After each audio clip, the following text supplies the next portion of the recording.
जगाला सर्वप्रथम क्रांतीचा आणि शांतीचा संदेश देणार तथागत गौतम बुद्ध मृत्यूच्या मैदानात मर्दाच्या मनगटात ध्येयाच्या धुंदीने झुंज करून स्वराज्य निर्माण करणारे छत्रपती शिवाजी महाराज, काळ्या छातीवर अभिमानाची दरी कोरणारे मावळ्यांचे बिछडे विठू माझा लेकरू वाळा संगी गोपाळांचा मेळा असं म्हणणाऱ्या संतांची संतभूमी, जुलमी जातीवाद्या विरोधात दंड थोपटून बंड पुकारणारे महामानव राष्ट्रपिता महात्मा ज्योतिराव फुले, लातूरवरून व्यवस्थित चेंदा मेंदा करणारे लोककल्याणकारी राजा राजश्री छत्रपती शाहू महाराज, भारतीय राजघटनेचे शिल्पकार बुद्धी सम्राट डॉक्टर बाबासाहेब आंबेडकर, माता जिजाई, माता भीमाई, माता रमाई, माता सावित्री या सगळ्या महापुरुषांना, महामातांना प्रथमच मी अभिवादन करतो आणि मी माझ्या भाषणाला सुरुवात करतो.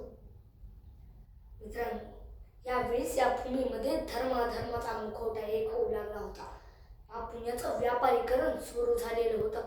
अनेक वर्षांपासून सातूर वर्ण व्यवस्थेखालून समाज पूर्णपणे दबला गेला होता. या वर्णांमध्ये 4000 जाती निर्माण झाल्या होत्या. माणसांपेक्षा दगडाधोंड्यांना जास्त किंमत होती. नदीतल्या गोठ्यांना, गोठ्यातल्या शेणांना आणि भोजनाच्या पंक्तींना भरताच भाव आलेला होता. कष्टकऱ्यांना खायला भाकरी मिळत नव्हती, प्यायला पाणी मिळत नव्हतं. 1 रुपयाचं नाणं एका ताटापुरतं वाटत होतं. म्हणजे इथल्या सामान्य माणसाच्या व्यथा, वेदना आणि इथल्या सामान्य माणसाचा कोंडलेला श्वास मोकळा करण्यासाठी या भूमीमध्ये, या धरतीमध्ये एका महापुरुषाने जन्म घेतला. त्याचं नाव आहे बुद्धी सम्राट डॉक्टर बाबासाहेब आंबेडकर. बाबासाहेब म्हणजे काय? बाबासाहेब म्हणजे जुलमाविरुद्ध उभारलेली बजराची मूठ. बाबासाहेब म्हणजे जातीभेदावर, विषमतेवर एक सोडलेले चक्र. बाबासाहेब म्हणजे धर्ममार्तांडाच्या वर्णावरचा पुतळा तोडून त्याची आतली यात्री बाहेर काढणारी वागणुके.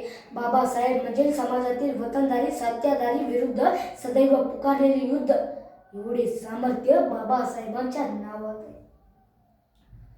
डॉक्टर बाबासाहेब आंबेडकर भारतातले सर्वश्रेष्ठ बुद्धिवंत होते. भारताच्या राजकारणात, समाजकारणात त्यांचं असणारं योगदान हे खूप मोठं आहे.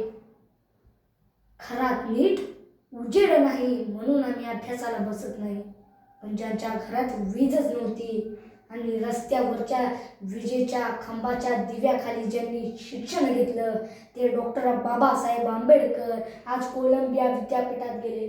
आजही लिहिले त्या प्रवेशद्वारावर अमेरिकेच्या कोलंबिया विद्यापीठात शतकातील सर्वोत्तम विद्यार्थी डॉक्टर बाबासाहेब आंबेडकर.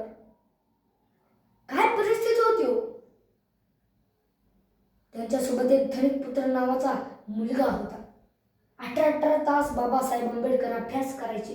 रात्रभर टिपणं काढत वाचत बसायचे. एके दिवशी तो धनिक पुत्र डॉक्टर बाबासाहेब आंबेडकरांना म्हणाला, बाबासाहेब, डोळ्याला थोडी झोप घेत जा, दुपारचं पोटभर जेवत जा. आणि डॉक्टर बाबासाहेब आंबेडकर त्या धनिक पुत्राला म्हणतात, झोपायला माझ्याकडे वेळ नाही आणि जेवायला माझ्याकडे पैसे नाहीत. आणि तो धनिक पुत्र डॉक्टर बाबासाहेब आंबेडकरांना म्हणाला काळजीने, मग बाबासाहेब तुम्ही जगणार कसे? तुम्ही जर जेवला नाही, तुम्ही जर झोप घेतली नाही तर तुमच्या अंगात ताकद कशी येणार? तुमच्या अंगात बळ कसं राहणार? आणि त्यावेळी डॉक्टर बाबासाहेब आंबेडकर त्या धनिक पुत्राला म्हणतात, ज्यावेळी मला असं वाटतं खचल्यासारखं, त्यावेळी माझ्या डोळ्यासमोर राजश्री छत्रपती शाहू महाराज उभे राहतात. त्यावेळी माझ्या डोळ्यासमोर माझे हजारो दलित बांधव उभे राहतात आणि मग माझ्या अंगात बळ येतं. या लोकांसाठी मला शिकलं पाहिजे, या लोकांसाठी मला घडलं पाहिजे, या लोकांसाठी मला काहीतरी बनलं पाहिजे.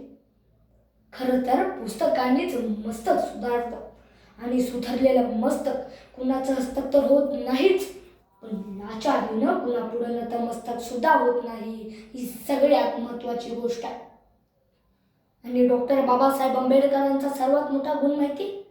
त्यांनी त्यांच्या आयुष्यात वाचलेलं एकदा पुस्तक ते कधीच विसरत नव्हते, चुकून सुद्धा नाही. त्यांनी 10 वर्षांनंतर पुस्तक वाचलेलं काढलं आणि त्यांना विचारलं 355 पानावरचं दुसऱ्या पॅरेग्राफवरचं 4थं वाक्य काय आहे. 10 वर्षांनंतर पण ते वाक्य आंबेडकर बरोबर सांगायचे. एवढी बुद्धिमत्ता हे काय वरून आली? नाही. बाबासाहेब म्हणतात की मी कमावली, कशी कमावली की मी माझ्या परिस्थितीतून कमावली. माझ्या वडिलांची एवढी आर्थिक परिस्थिती नव्हती की पुस्तकं विकत घ्यावी. ज्यावेळी माझ्या हातात एखादं पुस्तक पडायचं त्यावेळी मला वाटायचं हे पुस्तक माझ्या आता हातात पडले, पुन्हा पडेल का नाही हे मला माहीत नाही. हे पुस्तक मला पुन्हा विकत घेता येतं का हेही मला माहीत नाही. त्यामुळे आता असं वाचू की पुन्हा वाचायची गरजच पडू नये. मोजावी किती उंची तुमच्या कर्तृत्वाची, मोजावी किती उंची तुमच्या कर्तृत्वाची. बाबासाहेब तुम्हीच शिकवली व्याख्या जगाला माणसातल्या माणुसकीची, माणसातल्या माणुसकीची. जय हिंद, जय भारत, धन्यवाद.